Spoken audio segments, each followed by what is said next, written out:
אנחנו נופר ואמילי מפרויקט שבילי ישראל, ובאנו לדבר איתכם על הפרויקט שחווה ילד או נער שעבר את הפרויקט הזה מניו ג'רזי. אמילי, תסביר על הפרויקט. אוקיי, הפרויקט מדובר על 3 בתי ספר בנהריה, שבעצם יוצרים קשר עם יהודי התפוצות ובמיוחד עם יהודי ניו ג'רזי. בפרויקט הזה הילדים טסים לניו ג'רזי ומגיעים לשבוע הלאום. שבוע הלאום יוצא גם כשיוצא כאן יום הזיכרון לחללי מערכות ישראל, וככה יהודים בניו ג'רזי מתחברים ליהודי הארץ, ויהודי הארץ מתחברים ליהודים בניו ג'רזי.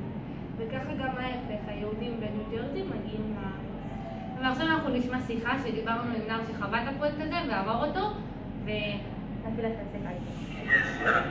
לא שומעים. דבר. אני אדבר, את רוצה לשאול אותי שאלות קודם? לא, תספר לי על כל הפרויקט, על כל מה שעברת, על כל מה שעשית. לא, סבבה, נסענו לניו ג'רזי. ניו ג'רזי היה לנו פרויקט שנקרא מנהיגות צעירה, קבוצה של ילדים,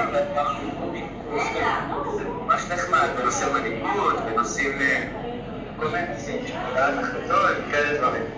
שמעבר למנהיגות בניו ג'רזי זה עושה גם ביום. עכשיו, אחרי הקורס, הם ראו את ההתנהלות שלנו בזה, ומה למדנו, כן? לא טוב, עוד פעם, אחרי זה עוד פעם. זה פרזנטציה של איזה פעילות כזאת, בנושא שהחלטנו שייצאו גם את המדינה, והם בחרו את הטובים ביותר לצאת לניו ג'רזי. עכשיו, בניו ג'רזי התארחנו בבתים של יהודים, שחיים שם כמובן. רובם לא יודעים אפילו לדבר עברית, כאילו אולי מן הפה ומן שם כאלה. והיינו בבתי ספר שלהם, ודיברנו שם פעילויות, הסתובבנו איתם בכל מיני מקומות. והכרנו גם את היהודים בעצם, והם תמיד הגיעו קצת על ישראל. ופשוט ממש בסוף החודש הם אמורים להגיע להתארח אצלנו. אז זהו, בינתיים. יש עוד משהו שאת רוצה לשאול? לא, אני כבר עושה להתחיל לסדר. תודה רבה לך על הרעיון, היה לנו ממש כיף לדבר איתך.